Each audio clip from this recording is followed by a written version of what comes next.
ഒരു പിക്ചർ കാണുന്നുണ്ടല്ലോ അല്ലേ? ഓക്കെ, ഇതെന്താണ്? ഒരു ആറ്റത്തിൻ്റെ സ്ട്രക്ചറാണ് ഇവിടെ കൊടുത്തിരിക്കുന്നത്.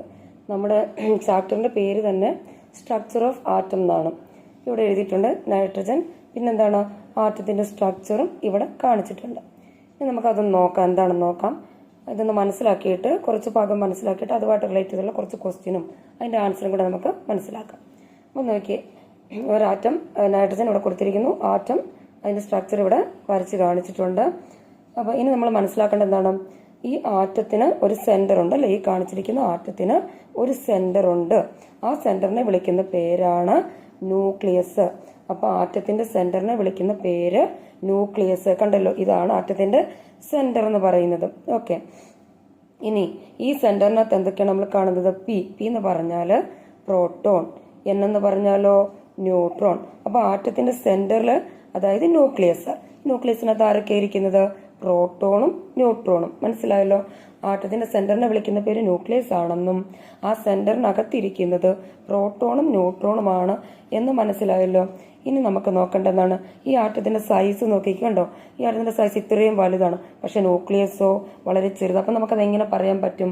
ഇത് സൈസ് ഓഫ് ദ ന്യൂക്ലിയസ് അല്ലെ? The size of the nucleus is extremely small when compared to the size of the atom. ഈ ആറ്റത്തിന്റെ സൈസായിട്ട് വെച്ച് നോക്കുമ്പോൾ ന്യൂക്ലിയസിന്റെ സൈസ് എങ്ങനെ? വളരെ ചെറുതാണല്ലേ? അത്തരം കാര്യങ്ങൾ മനസ്സിലായല്ലോ. ഇനി നമ്മൾ ഈ ആറ്റത്തിൽ എന്തൊക്കെയാണ് കാണുന്നത് എന്ന് നമുക്ക് നോക്കാം. അപ്പം നമ്മൾ പറഞ്ഞു, ആറ്റത്തിന്റെ ന്യൂക്ലിയസിനകത്ത് ആരുണ്ട്? ഈ സെന്ററിൽ ആരുണ്ട്? പ്രോട്ടോൺ ഉണ്ട്, ന്യൂട്രോൺ ഉണ്ട്. ഇനി നോക്കിക്കേ, ഈ ന്യൂക്ലിയസിന് പുറത്തായിട്ട് ആരുണ്ട്? ഇലക്ട്രോണും ഉണ്ട്. അപ്പൊ ഇലക്ട്രോണിന്റെ ആ ഒരു പാത്ത് നോക്കിക്കോണം. ഇലക്ട്രോൺ എങ്ങനെയാണ്, എവിടെയാണ് ഇലക്ട്രോണിന്റെ പ്ലേസ് എവിടെയാണെന്ന് ഇപ്പൊ പറഞ്ഞേ? ന്യൂക്ലിയസിന് പുറത്ത് അല്ലെ? ന്യൂക്ലിയസിന് ചുറ്റും ഇത് എന്ത് ചെയ്യുന്നു? റിവോൾവ് ചെയ്യുന്നു. Electron revolve around the nucleus. Electron revolve around the nucleus in a fixed circular path called orbit. അപ്പോൾ ഇലക്ട്രോൺ എന്ത് ചെയ്യുന്നു? ഈ ഫിക്സഡ് സർക്കുലർ പാത്ത് കൂടെ, ഈ ഒരു പാത്ത് കൂടെയാണ് നമ്മുടെ ഇലക്ട്രോൺ എന്ത് ചെയ്യുന്നത്? ഇങ്ങനെ റിവോൾവ് ചെയ്ത് വരുന്നത്. അതായത് ആർക്ക് ചുറ്റും? ഈ ന്യൂക്ലിയസിന് ചുറ്റുമായിട്ട് ഇലക്ട്രോൺ ഈ ഒരു ഫിക്സഡ് പാത്തിൽ കൂടെ റിവോൾവ് ചെയ്യുന്നു. ഈ പാത്തിനെ നമ്മൾ വിളിക്കുന്ന പേരാണ് എന്ത്? ഓർബിറ്റ്. അപ്പൊ ഇലക്ട്രോൺ ഈ ഒരു പാത്തിൽ കൂടെ, ഈ ഒരു ഫിക്സഡ് സർക്കുലർ പാത്താണ് അല്ലെ? സർക്കുലർ പാത്തിൽ കൂടെ എന്ത് ചെയ്യുന്നു? റിവോൾവ് ചെയ്യുന്നു. അപ്പൊ 3 പേരെയും പരിചയപ്പെട്ടല്ലോ. അപ്പോൾ ഒരു ആറ്റം എന്ന് പറയുമ്പം അതിനകത്ത് പാർട്ടിക്കിൾസ് എന്തൊക്കെയാണെന്ന് ഇപ്പൊ മനസ്സിലായല്ലോ. എന്തൊക്കെയാ? Proton, neutron, electron. അത്ര മനസ്സിലായല്ലോ. ഓക്കെ, ഇനി എന്താണ് അടുത്തത്? നെക്സ്റ്റ്, അപ്പം what are the important particles in an atom എന്ന് ചോദിച്ചു കഴിഞ്ഞാൽ എന്തൊക്കെയാണ് നമ്മൾ പറയേണ്ടത്? ഇലക്ട്രോൺ പറയണം, പ്രോട്ടോൺ പറയണം, ന്യൂട്രോൺ പറയണം. അത് പഠിച്ചെന്ന് വിചാരിക്കുന്നു. ദേ ആർ കോൾഡ്, അതായത് ഇലക്ട്രോണിനെയും പ്രോട്ടോൺ, ന്യൂട്രോൺ, ഇവരെ 3 പേരും കൂടെ നമ്മൾ വിളിക്കുന്ന പേരാണ് സബ് ആറ്റോമിക് പാർട്ടിക്കിൾസ്. ഇത്തരം കാര്യങ്ങൾ മനസ്സിലായല്ലോ. ഇനി നമുക്ക് ഈ പിക്ചറുമായിട്ട് ബന്ധപ്പെട്ട് വേറെ എന്ത് കാര്യം മനസ്സിലാക്കാനുള്ളത്? അതായത് നീ നോക്കിക്കേ, ഇവിടെ പ്രോട്ടോണും കൊടുത്തിട്ടുണ്ട്, ന്യൂട്രോണും കൊടുത്തിട്ടുണ്ട്. നമ്മൾ കഴിഞ്ഞ ക്ലാസ്സിൽ പഠിച്ചതാണ്. നമ്മൾ എങ്ങനെയാണ് മാസ് നമ്പർ കണ്ടുപിടിക്കുക എന്നുള്ളത് പഠിച്ചായിരുന്നു. എങ്ങനെയാണ്? Number of proton plus number of neutron, ഇതിന്റെ രണ്ടിന്റെ കൂടെ എണ്ണം പ്ലസ് ചെയ്ത് കഴിഞ്ഞാൽ നമുക്ക് എന്ത് കിട്ടും? മാസ് നമ്പർ കിട്ടും. അപ്പൊ മാസ് നമ്പർ കണ്ടുപിടിക്കാനും ഇതിൽ നിന്ന് പഠിച്ചല്ലോ. അപ്പം എന്തൊക്കെയാണ് നമ്മൾ പഠിച്ചത്? ഇവിടെ പ്രോട്ടോൺ കൊടുത്തിട്ടുണ്ട്, ഇവിടെ ന്യൂട്രോൺ കൊടുത്തിട്ടുണ്ട്. ഇത് രണ്ടും കൂടെ പ്ലസ് ചെയ്ത് നമുക്ക് എന്ത് കിട്ടും? നമുക്ക് ആറ്റോമിക് നമ്പർ കിട്ടും. ഇനി മാസ് നമ്പർ കിട്ടും. എന്താണ് കിട്ടുന്നത്? മാസ് നമ്പർ കിട്ടും. അപ്പം പ്രോട്ടോൺ പ്ലസ് ന്യൂട്രോൺ ആണ് എന്തെന്ന് പറയുന്നത്? മാസ് നമ്പർ എന്ന് പറയുന്നത്. ഇനി നമുക്ക് എന്ത് പറയാം? ആറ്റോമിക് നമ്പർ അല്ലേ? ആറ്റോമിക് നമ്പർ കണ്ടുപിടിക്കണം. നമ്മൾ പറഞ്ഞിട്ടുണ്ട് ടോട്ടൽ നമ്പർ ഓഫ് പ്രോട്ടോൺ, അതാണ് എന്ത്? ആറ്റോമിക് നമ്പർ എന്ന് പറയുന്നുണ്ട്. അപ്പൊ ഈ പിക്ചറിൽ നിന്ന് നമുക്ക് എത്ര ക്വസ്റ്റ്യൻസ് ഇപ്പം മനസ്സിലാക്കാൻ പറ്റുന്നുണ്ടെന്ന് മനസ്സിലായല്ലോ. അതായത് ആദ്യം നമുക്ക് പറയാം, ഇതൊരു നൈട്രജൻ ഇവിടെ കൊടുത്തിട്ടുണ്ട്, അതിന്റെ എങ്ങനെയാണ് ഒരു ആറ്റത്തിന്റെ സ്ട്രക്ചർ എങ്ങനെ വരയ്ക്കുമെന്ന് ഇവിടെ കൊടുത്തിട്ടുണ്ട്. അത് നമുക്കിപ്പോൾ പഠിക്കാം, എങ്ങനെയാണ് ഇത് വരയ്ക്കുന്നത് എന്നുള്ളതൊക്കെ പഠിക്കാം. ഇനി ഇതുമായിട്ട് ബന്ധപ്പെട്ട് കൊടുത്തിരിക്കുന്ന ഒരു ആറ്റം അതിന്റെ പാർട്ടിക്കിൾസ്, അല്ലെങ്കിൽ ഒരു ആറ്റത്തിൽ അടങ്ങിയിരിക്കുന്നത് എന്തൊക്കെ പാർട്ടിക്കിൾസ് ആണെന്ന് ചോദിച്ചാൽ നമ്മൾ എന്തൊക്കെയാ പറയേണ്ടത്? Proton, neutron, electron. ആ ഒരു ക്വസ്റ്റ്യൻ നമ്മൾ പഠിച്ചു കഴിഞ്ഞു. പിന്നെ മാസ് നമ്പർ നോക്കാൻ നമ്മൾ പഠിച്ചു കഴിഞ്ഞു. അതായത് പ്രോട്ടോണിന്റെ എണ്ണം, ന്യൂട്രോണിന്റെ എണ്ണം കൂടെ, അതായത് ഈ 2 നമ്പരൂടെ 7 പ്രോട്ടോൺ ഉണ്ട്, 7 ന്യൂട്രോൺ ഉണ്ട്. അത് രണ്ടോടെ പ്ലസ് ചെയ്ത് നമുക്ക് എന്ത് കിട്ടി? ആ മാസ് നമ്പർ കിട്ടി. ചിലപ്പോൾ വേണം എങ്ങനെയും ചോദിക്കാം. എങ്ങനെ? ന്യൂക്ലിയസിനകത്തുള്ള പാർട്ടിക്കിൾസിന്റെ എണ്ണം എന്ന് പറഞ്ഞ് ചോദിക്കാം. അപ്പോൾ അങ്ങനെ ഒരു ക്വസ്റ്റ്യൻ ഇവിടെ പഠിച്ചു വെച്ചാലോ, ന്യൂക്ലിയസിനകത്തുള്ള പാർട്ടിക്കിൾസ് ഏതൊക്കെയാന്ന് വേണേൽ ചോദിക്കരുതോ? അങ്ങനെ ചോദിച്ചാൽ നമുക്ക് എന്ത് പറയാം? Proton, neutron. ഇനി ന്യൂക്ലിയസിനകത്തുള്ള പാർട്ടിക്കിൾസിന്റെ എണ്ണം ചോദിച്ചാലോ, ഇത് രണ്ടും കൂടെ എന്ത് ചെയ്താൽ മതി? പ്ലസ് ചെയ്താൽ മതി. ഇനി ആറ്റോമിക് നമ്പർ ചോദിച്ചാൽ എന്ത് പറയണം? Total number of proton. അതാണ് എന്ത്? Atomic number. അത്രയും ക്വസ്റ്റ്യൻസ് നമ്മൾ ഇതിൽ നിന്ന് പഠിച്ചു. ഇനി ഇത് ശരിക്കും എന്താണ്? Bohr model of atom, Bohr model, ആറ്റത്തിന്റെ ബോർ മോഡൽ രീതിയിൽ ഇതെങ്ങനെയാണ് ചെയ്യുന്നതാണ് ഇവിടെ കാണിച്ചിരിക്കുന്നത്. അപ്പോൾ ഇത്രയും കാര്യങ്ങൾ നിങ്ങൾ ഇതുമായിട്ട് റിലേറ്റ് ചെയ്ത് പഠിച്ചിട്ടുണ്ട്. ഇനി നമുക്ക് ഇതുമായിട്ട് റിലേറ്റ് ചെയ്ത് പറയാനായിട്ടുള്ള കാര്യങ്ങൾ ഇതാരാ? ഇനി അടുത്തത് ഇലക്ട്രോണിന്റെ ഒക്കെ കാര്യം നമ്മൾ പറഞ്ഞല്ലേ. ഇനി ഇലക്ട്രോൺ ആരാണ് കണ്ടുപിടിച്ചത്? അങ്ങനെയുള്ള കാര്യങ്ങളൊക്കെ നമുക്ക് പഠിക്കണം. ഇലക്ട്രോൺ ആര് കണ്ടുപിടിച്ചു? പ്രോട്ടോൺ ആരാണ് കണ്ടുപിടിച്ചത്? അതുപോലെ തന്നെ ന്യൂട്രോൺ ആരാ കണ്ടുപിടിച്ചത്? ഇതൊക്കെ നമുക്ക് പഠിക്കണം. അപ്പോൾ അതിനായിട്ട് നമുക്ക് ആദ്യം നിങ്ങൾ നേരത്തെ സ്കൂളിലെ ക്ലാസ്സുകളിലൊക്കെ പഠിച്ചു കാണും. ഡിസ്ചാർജ് ട്യൂബ് എക്സ്പെരിമെന്റ് ഒക്കെ പഠിച്ചു കാണും അല്ലേ? നമുക്ക് ജസ്റ്റ് അതൊന്നൊന്നുകൂടെ ഒന്ന് നോക്കാം കേട്ടോ. ആ ഡിസ്ചാർജ് ട്യൂബ് എക്സ്പെരിമെന്റ് ഒന്ന് എടുക്കാം.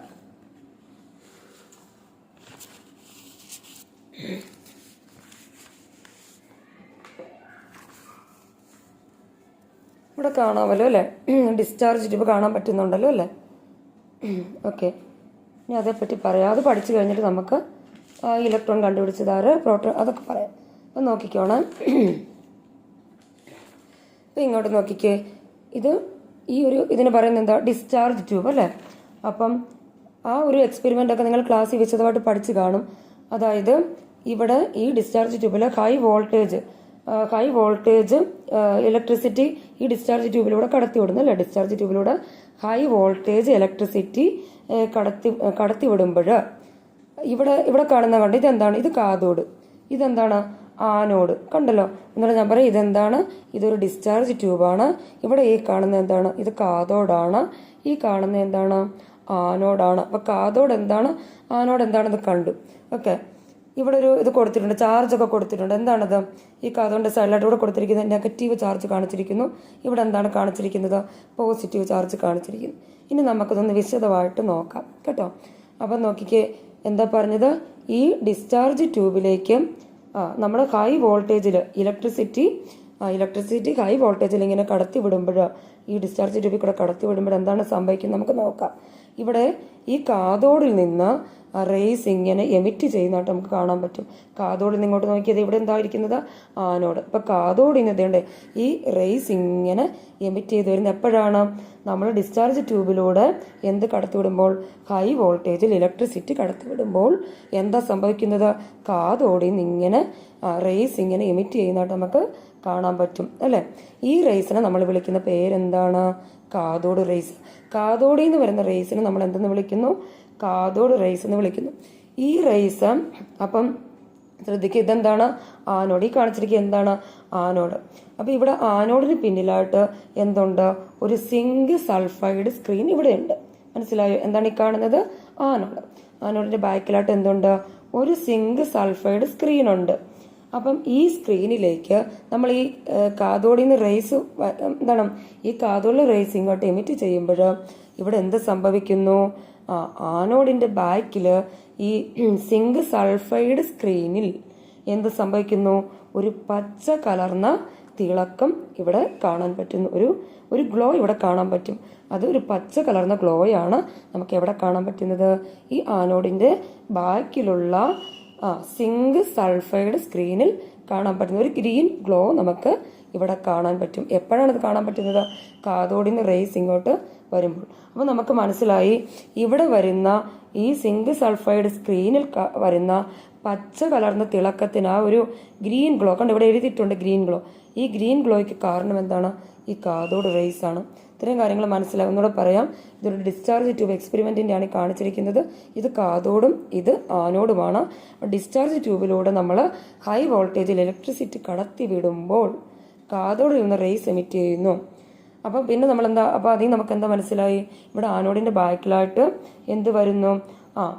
സിങ്ക് സൾഫൈഡ് സ്ക്രീനിലായിട്ട് പച്ച കലർന്ന ഒരു ഗ്രീൻ ഗ്ലോ നമുക്കിവിടെ കാണാൻ പറ്റും. അതിന് കാരണം എന്താന്ന് ചോദിച്ചാൽ ഈ കാഥോഡ് റേസ് ആണ് അതിന് കാരണം. ഇനി പറയാം, ഈ കാഥോഡ് റേസിൽ അതായത് കാഥോഡ് റേസിലുള്ള പാർട്ടിക്കിൾസ് എന്ന് പറയുന്നത് എന്താണ്? ഇലക്ട്രോൺ ആണ്. അപ്പോൾ ഒന്നുകൂടെ പറയാം, കാഥോഡിൽ നിന്ന് റേസ് ഇങ്ങനെ വരുന്നു. ആ റേസിൽ പാർട്ടിക്കിൾസ് അടങ്ങിയിട്ടുണ്ട്. ആ പാർട്ടിക്കിൾസിനെ വിളിക്കുന്ന പേരാണ് ഇലക്ട്രോൺ. മനസ്സിലായോ? അപ്പോൾ ആ ഇലക്ട്രോണിൻ്റെ ചാർജ് എന്താണെന്ന് ചോദിച്ചാലോ നമുക്ക് പറയാം എന്താണ്? നെഗറ്റീവ് ചാർജാണ്.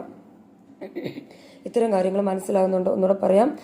കാഥോഡിൽ നിന്ന് റേസ്, നമ്മൾ വൈദ്യുതി കടത്തിവിടുമ്പോൾ കാഥോഡിൽ നിന്ന് ഇങ്ങനെ റേസ് വരുന്നുണ്ട്. ആ റേസിന്റെ പേരെന്തെന്ന് ചോദിച്ചാൽ കാഥോഡ് റേസ് അല്ലേ. ഇനി ഈ റേസിനകത്തുള്ള പാർട്ടിക്കിൾസ് എന്താണെന്ന് ചോദിച്ചാൽ എന്താണ്? ഇലക്ട്രോൺ. ഇനി ആരാണ് അങ്ങനെയാണെങ്കിൽ ഈ ഇലക്ട്രോൺ കണ്ടുപിടിച്ച വ്യക്തി ആരാണ്? J Thomson. അപ്പം ഇതുമായിട്ട് ബന്ധപ്പെട്ടൊരു ക്വസ്റ്റ്യൻ എന്തൊക്കെയാണ്? കാഥോഡിൽ നിന്ന് വരുന്ന റേസ് എന്താണ്? അതൊരു ക്വസ്റ്റ്യൻ. അപ്പം എന്താണ്? Cathode rays. ഇനി കാഥോഡ് റേസിലുള്ള പാർട്ടിക്കിൾസ് എന്താണ്? Second question. അപ്പോൾ നമ്മൾ പറയും ഇലക്ട്രോൺ. ഇനി നമുക്ക് എന്ത് ചോദിക്കാം? ഇലക്ട്രോൺ കണ്ടുപിടിച്ചത് ആരാണ്? J Thomson. ആരാണ് ഇലക്ട്രോൺ കണ്ടുപിടിച്ചത്? J Thomson. ഇനി ഇലക്ട്രോണിന്റെ ചാർജ് എന്താണ്? നെഗറ്റീവ്. ഇത്തരം കാര്യങ്ങൾ ഇതിൽ നിന്ന് കിട്ടിയില്ലേ? ഇനി നോക്കിക്കോണം നിങ്ങൾ. ഇപ്പം നമ്മൾ കാഥോഡിനെ പറ്റി ഇത്രയും ക്വസ്റ്റ്യൻ പഠിച്ചു അല്ലേ. ഇലക്ട്രോൺ കണ്ടുപിടിച്ചത് ആരാണ്? J Thomson. അതൊന്ന് ഓർത്ത് വെക്കണം കേട്ടോ. എന്താണ്? ഇലക്ട്രോൺ കണ്ടുപിടിച്ചത് ജെ തോംസൺ. ഇനി നമുക്ക് നോക്കിക്കേ ആനോഡ്. അതേപോലെ തന്നെ നമ്മുടെ യൂജീൻ ഗോൾഡ്സ്റ്റീൻ എന്ത് ചെയ്തു? ഈ എന്താണ് ആനോഡിൽ നിന്നും ഇതുപോലെ തന്നെ റേസ് കടത്തിവിട്ടുള്ള ഒരു എക്സ്പെരിമെന്റ് അല്ലെ, ഒരു ഡിസ്ചാർജ് ട്യൂബ് എക്സ്പെരിമെന്റ് നടത്തി. അപ്പോൾ കണ്ടു ആനോഡിൽ നിന്ന് റേസ് വരുന്നതായിട്ട് കണ്ടു അല്ലെ.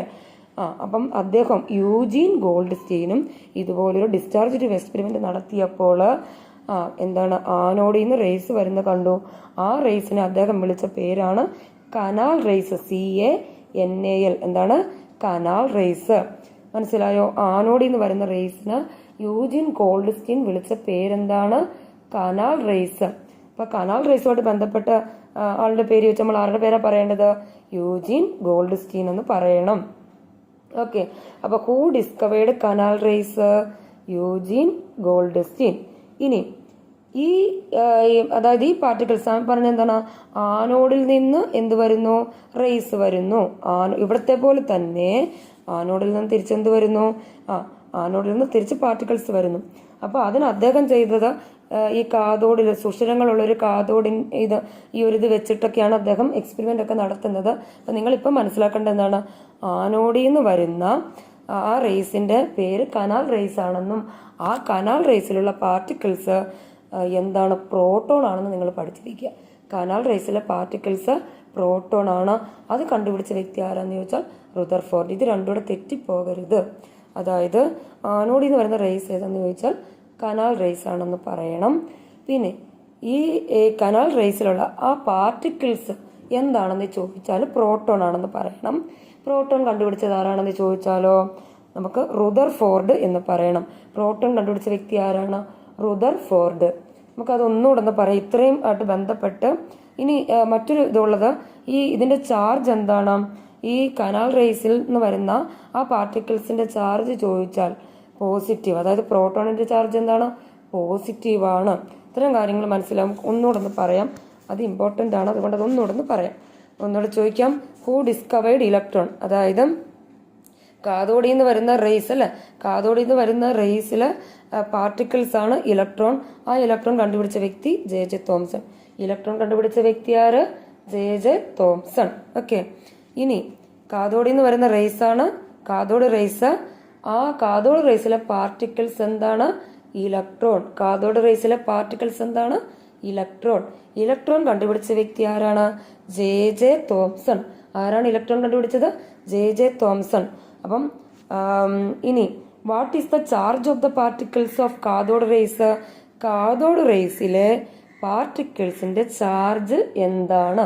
നെഗറ്റീവ് അല്ലെ. കാഥോഡ് റേസിലെ പാർട്ടിക്കിൾസിന്റെ ചാർജ് നെഗറ്റീവ്. കാഥോഡ് റേസിലെ പാർട്ടിക്കിൾസ് എന്താണ്? ഇലക്ട്രോൺ. ഇലക്ട്രോൺ കണ്ടുപിടിച്ചത് ആരാണ്?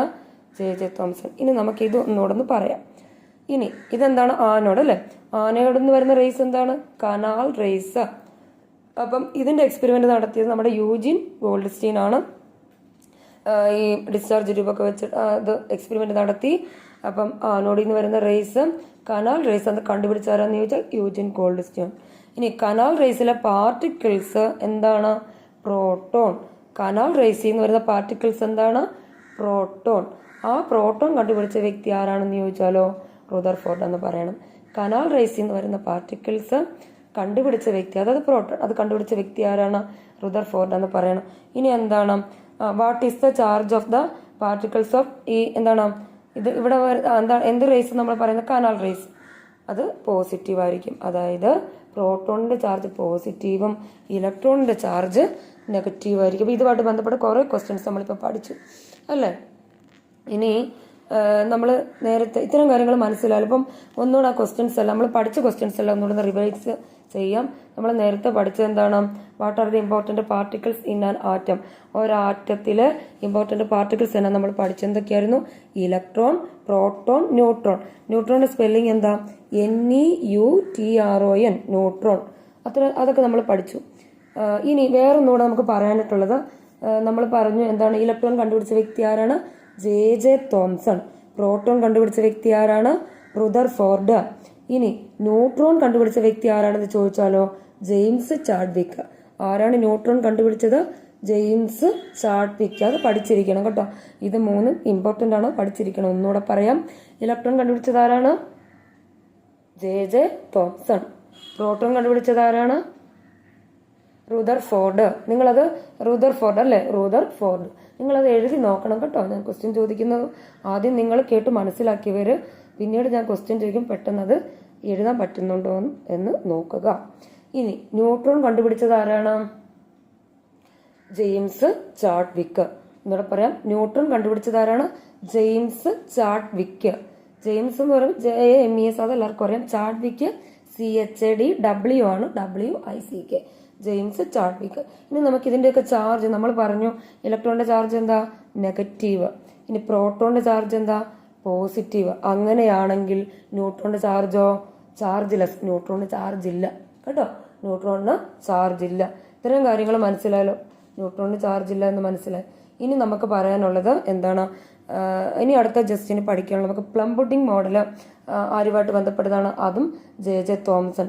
പ്ലം പുഡിംഗ് മോഡൽ ആരുടേതാണെന്ന് ചോദിച്ചാൽ JJ തോംസന്റെ ആണെന്ന് പറയണം. പ്ലാനറ്ററി മോഡൽ ഓഫ് ആറ്റം ആരുടേതാണെന്ന് ചോദിച്ചാൽ റൂദർഫോർഡിന്റെ ആണെന്ന് നമ്മൾ പറയണം കേട്ടോ. പ്ലാനറ്ററി മോഡൽ ഓഫ് ആറ്റം ഒന്നുകൂടെ പറയാം. പ്ലാനറ്ററി മോഡൽ ഓഫ് ആറ്റം ആരുടേതാണ്? റൂദർഫോർഡ്. നേരത്തെ നമ്മൾ പറഞ്ഞു പ്രോട്ടോൺ കണ്ടുപിടിച്ചത് ആരാണ്? Rutherford. Planetary model of atom ആരുടേതാണ്? റൂദർഫോർഡ്. അത്രയും പഠിച്ചോ? പ്ലാനറ്ററി മോഡൽ ഓഫ് ആറ്റം ആരുടേതാണ്? റൂദർഫോർഡ്. ഓക്കെ, ഇത്തരം കാര്യങ്ങൾ മനസ്സിലായല്ലോ.